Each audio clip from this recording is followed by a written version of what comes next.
It was one of those summer nights when the air felt thick, like it was carrying the weight of every summer before it. The city hummed around me, as it always did, people laughing on the streets, music echoing from nearby clubs, the constant whir of cars zooming by. The city lights were vibrant, painting the night with an energy that made me feel more alive than I had in a long time. After a long week of work and school, I was out with my closest friends, Lana, who always had a sharp observation up her sleeve, and Jess, the one who could make anyone laugh until their stomach hurt. We were celebrating, walking along the edge of the downtown district, the pavement slick from the rain earlier that evening. The city felt full of promise, and for a moment, it seemed like nothing could possibly go wrong. We were heading toward a park nearby to sit and chat, maybe grab some late-night snacks. The city felt like our playground, and it was one of those nights when time seemed to stretch out in front of us. But in the back of my mind, there was this nagging feeling, a small whisper that something was about to happen. It wasn't fear, it was more like an instinct, a strange sensation that the night was too perfect. I brushed it off. I mean, everyone gets that feeling sometimes, right? And then we saw them. 3 men walking out from an alley on the corner. At first, I didn't think much of it. It's a big city. There are always people on the move at night, and not everyone who walks the streets is dangerous. But there was something unsettling about them. How they moved, like they had a purpose, and the way their eyes scanned the surroundings with a strange calmness. That's when I realized I didn't know these men, and something wasn't right. They were tall, dressed in dark clothes, their faces shadowed under hooded jackets. As they came closer, I could feel the air shift.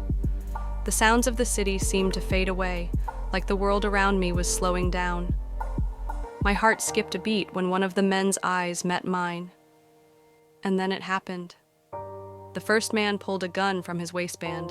It gleamed in the dim light, the cold metal catching the glow of the neon signs. I froze. My breath caught in my throat. It wasn't just the gun, it was the way his face twisted into a grin. The kind of grin that sent a chill down my spine. The kind that only a predator wears. One that says, "I've done this before, and I'll do it again."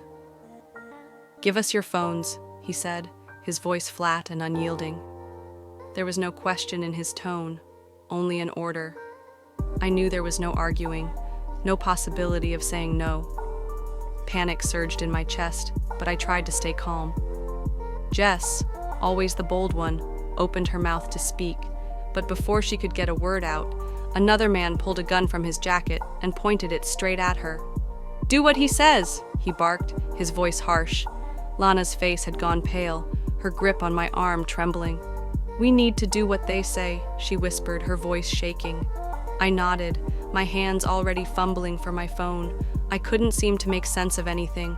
Thoughts scattered, everything feeling like it was moving too fast and too slow at the same time. In that moment, everything felt unreal. I could hear the flicker of the streetlight above, feel the cool breeze against my skin, and see how their shadows stretched longer as they came closer. It was like I was watching from outside myself, paralyzed, unable to move or speak, just obeying. One of the men stepped forward, snatching the phones from our hands with a rough grip. I could feel his eyes on me, like he was seeing straight through me, and it made my stomach twist. Then, just as quickly as it had started, he dropped our phones into a bag that another man held open. The sound of the phones clinking together echoed in the quiet night. "Not a word," the first man said, his voice low and menacing. He took a step closer, his gun still aimed at us, his finger resting on the trigger.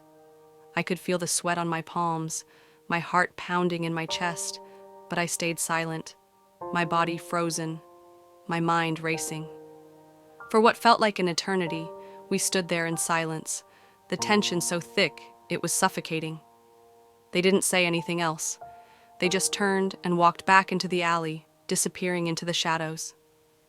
And just like that, the night returned to a terrifying stillness, louder than any sound. Once they were gone, everything came crashing back. The noise, the laughter, the hum of the city, everything rushed back into my ears. Jess let out a shaky laugh, trying to mask her fear. "It's over," she said, her voice soft. "We're okay." But I wasn't so sure.